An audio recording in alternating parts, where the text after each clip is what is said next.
Agora vamos para o bloco 3, o papo. Vamos chamar a Samira Bueno, que é socióloga e diretora executiva do Fórum Brasileiro de Segurança Pública. Oi, Samira, boa noite para você. Obrigado mais uma vez pela sua presença. Eu que agradeço o convite. Boa noite, Kennedy. Boa noite, Toledo e todo mundo que está nos acompanhando. Automaticamente já aumentou o nível do programa, né, Kenny? Também não era assim muito difícil de fazer isso, mas já claramente já melhorou muito, né, a Todos participação. os Eu convidados estou só fora elevam aqui. o nível desse programa. Oi, Samira, te interrompi. Não, eu só falei que eu estava um pouco fora aqui. Você tem que ir mais para a sua esquerda. Um pouquinho para a sua esquerda. Isso, Foi, né? isso. Boa. Agora Oi. tô até vendo Tá meu bem, tá rosto. bem. Pessoal da técnica, fala aí com a gente. Samira, pergunta para você: escola é local de polícia? Pergunto pelo seguinte: a gente viu o que aconteceu em São Paulo, mais um caso, né, de um aluno que ataca os colegas, aí a professora fez uma intervenção, ela interveio e acabou morrendo. E aí a gente rapidamente vê nas redes sociais muita gente falando: tem que pegar e colocar a polícia quase que dentro da sala de aula, tem que colocar detector de metais. Mas o mais triste é ver um governador de estado defender uma proposta nessa linha, né? O Tarcísio de Freitas, governador de São Paulo, que examinar eventualmente aumentar ou criar um novo modo de policiamento nas escolas. É um negócio meio esquisito, né? Então, a pergunta para você, porque é um fato triste, né? Enfim, mas ele é muito complexo também. Eu e o Zé estávamos conversando sobre a questão da regulamentação das redes sociais, como que, né, nos últimos 15 anos, ou seja, elas são um mundo que faz parte da formação cultural das pessoas, né? E o algoritmo muitas vezes estimula essas bolhas, esse cluster ali, né, de radicais, o tal viés da confirmação. Enfim, nós já falamos um pouquinho disso, você entende muito mais do que a gente desse assunto, eu não queria demorar muito, e passar a palavra para você. A pergunta é: escola é local de polícia? Então, Kennedy, eu acho que se tornou um lugar de polícia recentemente, o episódio de ontem mostra isso, mas a gente não pode colocar o problema da insegurança escolar de modo geral, ou do bullying, ou desses conflitos que surgem nas escolas como um problema de polícia, e eu acho que essa tem sido uma tendência, se a gente for pensar nas escolas cívico-militares, né, vários estados que fizeram um movimento recente de colocar a gestão das escolas públicas sob a guarda da polícia militar, numa ideia de que a lógica da hierarquia e da militarização resolveria problemas de conflitos Teve comuns ataque à numa escola adolescência. militar, não teve? Teve um ataque numa escola dessa militar, não teve? Não me recordo se houve um especificamente na escola militar, mas é evidente que elas não Tá, estão imunes, né? Eu tá, acho que isso é uma coisa que a gente precisa deixar tá. claro. Acho que enfim, eu acho que tem muitos desafios aí, assim, acho que eu queria começar falando, né, sobre a sugestão do Tarcísio, que eu acho que é o nosso mote, né, de onde é que surge. Sim. Acho que ele foi muito mal instruído pela equipe dele, né, acho que falta repertório para o governador lidar com uma situação como essa. Eu sei que ele está fora do país, muito provavelmente ali ele foi questionado por jornalistas, foi o que surgiu, mas acho que isso mostra um despreparo da gestão dele para lidar com um caso grave como esse, especialmente considerando que a gente teve o caso de Suzano, em 2019, né? Então, a gente já teve um episódio em que adolescentes entraram numa escola, mataram colegas, mataram profissionais de educação, e que acabou desencadeando a criação de um programa dentro do governo do estado, que é comandado pela Secretaria de Educação, e aí sim envolve polícia, né, Kennedy? Então, quando você me pergunta, escola é um lugar de polícia? Olha, eventualmente a polícia vai ter que entrar na escola, sim. A gente sabe que hoje as escolas sofrem com problemas de violência e de criminalidade, e que elas não estão imunes a isso.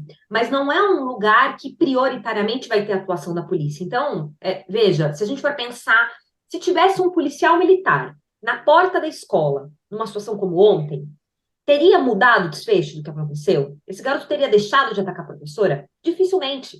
Né? O policial ele não tem uma bola de cristal. Assim, é irreal pensar que um policial vai revistar as mochilas de todos os alunos todas as vezes que eles entram na escola ou que eles estão saindo da escola. Veja, se a gente for pensar jogo de futebol, show, tudo isso já é uma enfim, já é um inferno para quem está no cotidiano de uma operação como essa, para fazer a gestão. Agora, Samira, só para não ser injusto lá com o governador, né? Olha o que ele falou. O que eu estou pensando em fazer, criar um programa para ter policiais nas escolas permanentemente. Vou estudar a viabilidade disso, a partir da contratação de prestadores de tarefa, por tempo certo. Policiais da reserva, ele aventou, que poderiam ser contratados para isso.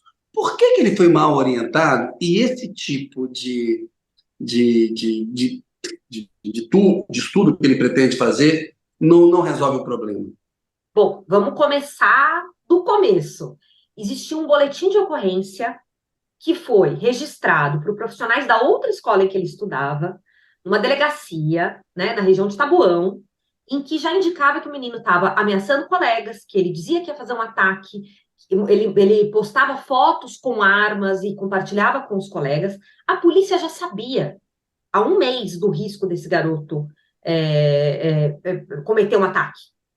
Né? Então, assim, a gente precisava colocar a polícia dentro da escola, mas a polícia foi acionada há 30 dias. Precisava ter investigado, né? A polícia não investigou. Você concorda comigo? Eu fico imaginando, eu fico me colocando no lugar dessa profissional de educação que viu, que vislumbrou ali que existia um risco. Os pais do aluno foram chamados na escola. Foram chamados, né, enfim, foram alertados sobre o que ele vinha dizendo que ele faria. Tanto que ele foi transferido de escola por conta disso. E aí, acho que aí tem uma zona cinzenta que a gente não sabe muito bem o que acontece no meio desse caminho. Né? Então, o primeiro o que a Polícia Civil fez diante desse registro de boletim de ocorrência, que tem um mês, tem exatos... o boletim de ocorrência foi registrado no dia 28 de fevereiro. O ataque foi no dia 27 de março. Como é que você explica, né, a atuação da Polícia Civil nesse caso, sabendo que existia um alerta da escola em que ele estudava, que ele ameaçava os colegas e que ele posava com armas? Então, assim, a gente não sabe o que a Polícia Civil fez. A gente precisa de uma resposta do governo do Estado. 2, houve alguma comunicação entre a diretoria da escola antiga e da atual escola? Porque se uma profissional daquela escola foi até a polícia para registrar uma ocorrência, é pouco provável que isso não tenha entrado em nenhum tipo de documento por parte da Secretaria de Educação. E, de novo, após o caso do Suzano, houve a criação de um programa, e esse programa prevê, inclusive, até pelo menos dezembro, eu sei que ele estava ativo, eu não sei como é que está agora, existe uma unidade, uma existência de uma guarnição da Polícia Militar dentro da Secretaria de Educação, que acompanha os casos de denúncias graves. Então, se a diretora da escola alerta a Secretaria de Educação que, olha, a gente está tendo indícios de que um dos alunos ele está muito alterado, ele tem ameaçado os colegas, existe algum indício de que ele pode provocar algum tipo de atentado que ameaça a integridade física de alguém da escola, seja aluno, seja um professor, isso necessariamente teria que desencadear um protocolo que aciona a rede de acolhimento, o conselho tutelar, os pais do aluno, a própria Polícia Militar deveria ir até a escola. A gente tem um caso em 2020, que foi esse programa que preveniu, foi um caso em Avaré, que eram 2 alunos que estavam tentando comprar armas, eles também estavam ameaçando nas redes sociais fazer um grande ataque. É sempre mais ou menos o mesmo movimento, né? Eles olham para os casos que aconteceram em escolas americanas, depois se inspiram no caso de Suzano, e a gente tem outros casos, tem, né, Realengo, no Rio de Janeiro, a gente teve um ataque no Espírito Santo, então isso é algo com o qual a gente já vem lidando há algum tempo. E foi exatamente esse programa que foi fazer busca e apreensão na casa dos alunos, os garotos foram, né, acolhidos pela rede, e a gente tem que entender que são adolescentes, né, o que a gente pode fazer numa situação como essa? Essa molecada tem que passar pelo atendimento psicológico, conselho tutelar, os pais têm que ser alertados. Mas o que você está dizendo, então, Samira, é que tem um programa, ele já funcionou, já mostrou que funciona, e que agora, por alguma razão que a gente ainda não sabe, ele não funcionou. Será que o programa acabou? Será que o programa foi suspenso? Será que houve alguma mudança de diretriz? Porque essa história de botar a polícia permanentemente na escola, a gente nunca deve fazer isso como jornalista, mas eu vou fazer. Vou dar um depoimento pessoal. Eu estudei durante 7 anos numa escola pública aqui na Barra Funda, em São Paulo. tinha assalto todo dia na saída da escola. De vez em quando aparecia uma viatura da PM para ficar na esquina da escola esperando os alunos na hora de saída e entrada para evitar os assaltos. O que acontecia? A gente era assaltado na esquina. Não é essa a questão. A questão é o que você falou, né? A questão é se vai ter uma investigação. Você tem indício, você tem ameaça, você tem denúncia. Se a polícia não investiga, vai acontecer o crime. Exato, Ou não não? não tem milagre, né? E Mas acho faz que tem toda a sentido, razão, Camila. e já existem esses programas, né? Por exemplo, ronda escolar já existe há décadas. Mas faz sentido ter um policial na escola, na porta da escola?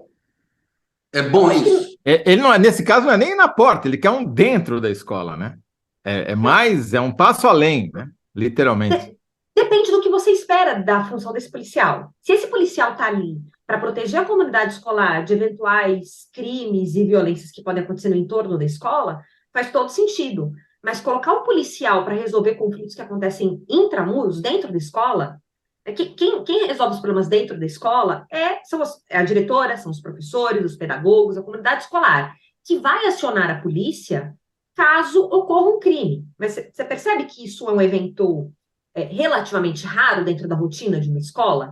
A gente não pode transferir para a polícia todo tipo de conflito que eventualmente surgir no ambiente escolar. Até porque a gente está falando que, na maior parte das vezes, são conflitos relacionados à convivência, a bullying, enfim, dinâmicas que, inclusive, são muito características daquele momento da adolescência. Então, o meu receio é a gente achar como um problema de polícia algo que, na verdade, deveria estar sendo discutido numa lógica de uma política de segurança escolar, que não é algo que só São Paulo precisa pensar. Isso é algo que, inclusive, talvez fosse um debate necessário do ponto de vista nacional, né? Uma política nacional de segurança e convivência escolar.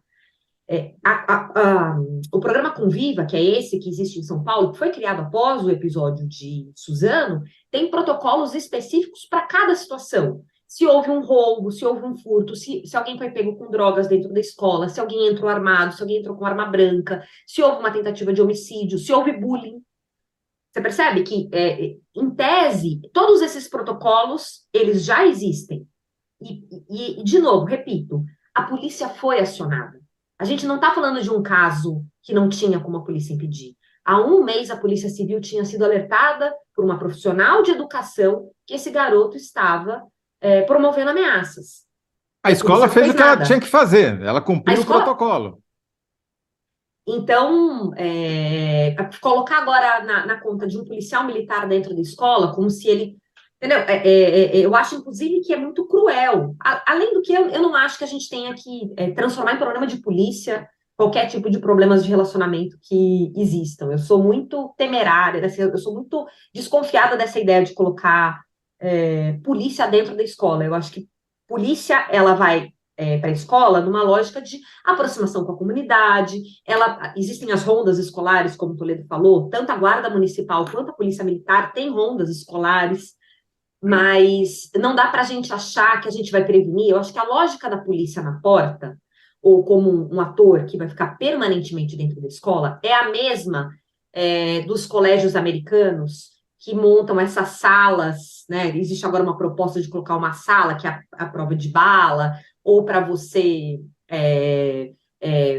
passar um raio-x para inspecionar a mala de todo mundo, quando na prática a gente devia estar discutindo uma política de controle de armas de fogo. Né? Que no caso americano isso está muito claro, é a facilidade de acesso a armas de fogo, o que faz com que você tenha esses massacres de forma recorrente. E aí a gente nem está falando desse outro elemento, né? Mas isso é se esse importante garoto dizer. tivesse tido acesso Isso. a uma arma de fogo. É isso que eu ia falar. Para a gente mostrar, porque vai vir esse argumento, já que já não veio. Aliás, já deve ter vindo, óbvio, né? Alguém fala, tá vendo? Não adianta proibir a arma, o cara foi lá e matou do mesmo jeito. Agora, qual que é a diferença? Por favor, você como especialista, explica qual que é a diferença desse garoto ter uma faca ou ter uma arma semiautomática, como Porque, olha só, ele eventualmente poderia ter. Ele matou a professora, né? Nós não vamos dar o nome dele, ninguém está dando o nome dele, tem as regras de proteção à adolescência, e também é importante não tornar esse tipo de caso famoso, né? Quem cumpre o negócio e tal. Mas ele matou a professora Elizabeth Terreiro, de 71 anos, e ele feriu outras 5 pessoas, 2 alunos e 3 outros docentes, com uma faca, né? Aí Toledo perguntou para Samira se tivesse um revólver no lugar da faca.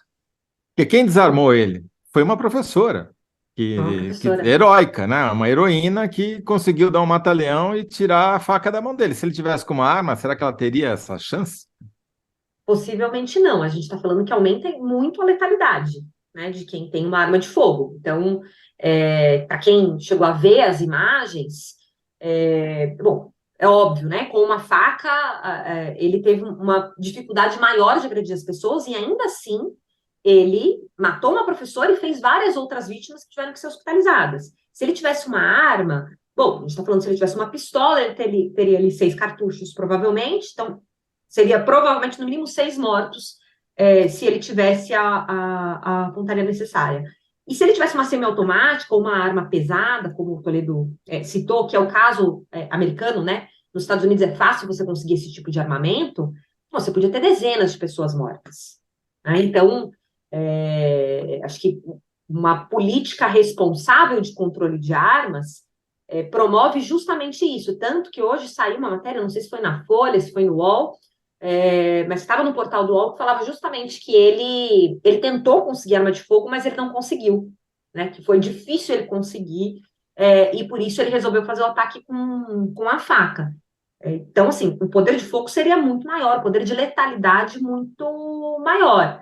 E talvez, inclusive, a professora que o desarmou não teria sido capaz de fazê-lo.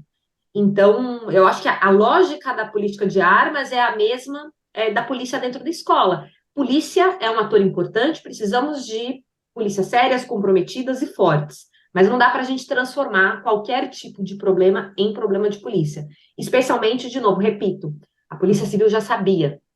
A Polícia Civil foi alertada há um mês sobre esse garoto. O porquê não foi investigado é uma das respostas que o governador tem que dar, dentre várias outras, como esse programa que já existe na Secretaria de Educação, e que, se estivesse funcionando, talvez a polícia não tivesse feito investigação, mas, eventualmente, o Conselho Tutelar teria sido acionado, a própria divisão da Polícia Militar, que fica dentro da Secretaria de Educação, poderia ter feito uma visita à escola, uma visita à casa do garoto. Então, a gente também tem que entender que, ainda mais nesse momento da vida do adolescente, essa rede de acolhimento como um todo, ela precisa funcionar. Eu vi uma matéria também que falava que não houve renovação do contrato dos psicólogos que fazem o atendimento. A gente sabe que a figura do professor mediador ela é muito importante, né? Então, especialmente quando a gente está falando que esse tipo de frustração vem junto com um garoto que se sente rejeitado, humilhado, ele sofre bullying, ele é motivo de chacota para os outros amigos, ele precisa desse acompanhamento psicológico, porque, inclusive, o profissional, o psicólogo, ele pode alertar os pais, ele alerta os professores de que tem algo errado, que ele está demonstrando um comportamento violento, que ele tem ideação suicida.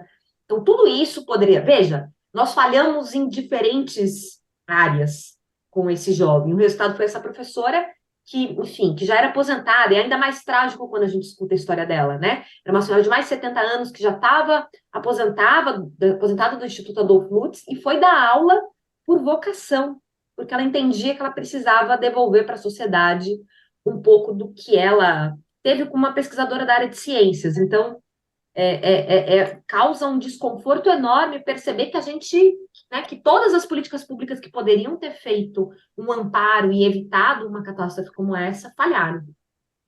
Olha só, a Luciana Muniz, comentando algo que vai na linha do que você está falando, Samira. Ela disse o seguinte, a Luciana Muniz: creio que o foco deva ser nos procedimentos de resolução de conflito. O menino já veio de outra escola com problemas de agressividade. Essa é a opinião da Luciana Muniz. A Maísa de Assis comentou aqui também: não tem sabonete nem giz nas escolas públicas. Vai ter policial e detector de metal? Ela pergunta. Enfim, são reações aqui da comentários de quem está nos assistindo. Pelo que você está dizendo, Samira, quer dizer, o local, a polícia eventualmente pode ir à escola, mas não é para ela ficar de plantão lá, porque isso não vai resolver nada. Ela precisa, quando chamada, agir. Nesse caso, ela foi e não agiu, né? Antes, quando teve a denúncia. Então, primeiro problema. Mas já pensando aqui na resposta, quer dizer, pelo que você está dizendo, a escola é um local, obviamente, de educação, mas de acolhimento, de prestação de outros tipos de atendimento aos alunos, para que eles se sintam acolhidos e tenham algum tipo de resposta antes que seja necessário chamar a polícia, né? Exatamente. Tanto que existe dentro desse programa, existe uma plataforma em que o diretor da escola, os profissionais de educação, podem registrar eventuais ocorrências que eles julguem perigosas, podem ser ocorrências de violência, que não necessariamente são crimes, né? E aí eu acho que é por isso também que é importante a gente fazer essa separação. Podem existir episódios de violência dentro de uma escola que precisam ser enfrentados, que precisam ser administrados pela comunidade escolar, mas que não são crimes. O bullying é um exemplo, né? E acho que tem muita pesquisa que associa depressão entre adolescentes, ideação suicida e até mesmo episódios de violência em alunos que recorrentemente sofrem bullying. Tanto que ontem, quando surgiu a notícia, as primeiras matérias falavam disso, né? O menino veio sofrendo humilhações constantes, ele era sacaneado pelos amigos. Isso é algo com o qual a comunidade escolar já podia lidar, mas não é necessariamente um problema de polícia. O que a polícia pode fazer diante de uma situação como essa, né? Então é isso, acho que a polícia ela tem que ser chamada em caso se tem droga dentro da escola, se tem arma, aí sim é caso de polícia. E a gente sabe que, infelizmente, isso tem sido cada vez mais frequente nas escolas brasileiras. Mas, vejam, nenhum dos casos de ataques que a gente teve nos últimos anos decorriam de algum aspecto relacionado à violência urbana. Era sempre algum tipo de extremismo ou radicalização de um aluno que teve acesso a essas redes radicais, incels, Reddit, e, enfim, Red né, que tá ali, Pills, Red exato, Pillars. que está interagindo com esses grupos radicais, que começa a consumir um conteúdo sobre outras figuras que praticaram, né, sempre um inspirando o outro, sempre tem essa coisa de você postar, então ganhar projeção. Então, por isso que é importante, inclusive, que a gente não fale nome, que a gente não dê, né, mais visibilidade para esse tipo de criminoso. Então, a própria regulação das redes sociais, vocês falavam, mas esse é o tipo de coisa que dentro da Secretaria de Educação também existe o monitoramento. Então, se existe um alerta de que um aluno está fazendo isso, essa unidade da polícia podia estar monitorando essa rede social. O caso de Avaré que eu citei em 2020 foi assim. Começou com o monitoramento das redes sociais. Os garotos estavam postando em redes sociais que fariam um ataque e matariam colegas da escola. E a polícia conseguiu intervir, mesmo sem um boletim de ocorrência. Então é por isso que eu fico tão frustrada, né, da gente ter tido esse alerta há um mês e não ter sido capaz de interromper algo que era absolutamente evitável. Quer dizer, o que você está dizendo é que a gente sabe, existem políticas públicas, já foram usadas, funcionaram, e que de alguma maneira a gente perdeu quer dizer, não é que a gente não sabe o que fazer, estamos perdidos, olhando, vamos botar um policial, quer dizer, vamos improvisar qualquer coisa aqui para dar uma resposta imediata para uma pergunta que eu não sei a resposta, né? Põe um policial, né? Que é a resposta padrão para qualquer coisa, né? Põe um policial, tal. Que a gente sabe que isso não resolve, sabe que outras coisas resolvem, já resolveram no passado e que, por alguma razão, pararam de resolver. E que, na verdade, o governador devia investigar por que a política pública aqui do governo anterior não está funcionando no governo dele. É por isso que eu falo, Toledo, que no início da nossa conversa aqui, que eu comentei com o Kennedy, que eu acho que o governador está muito mal instruído, né? Porque, assim, parece que a gente está recomeçando do zero uma discussão que, depois do episódio em Suzano, que foi muito traumático para o Estado, gerou aí, né, uma série de protocolos. Eu até recuperei alguns documentos, tem documento de julho do ano passado, com os protocolos do convívio que foram direcionados para a comunidade escolar.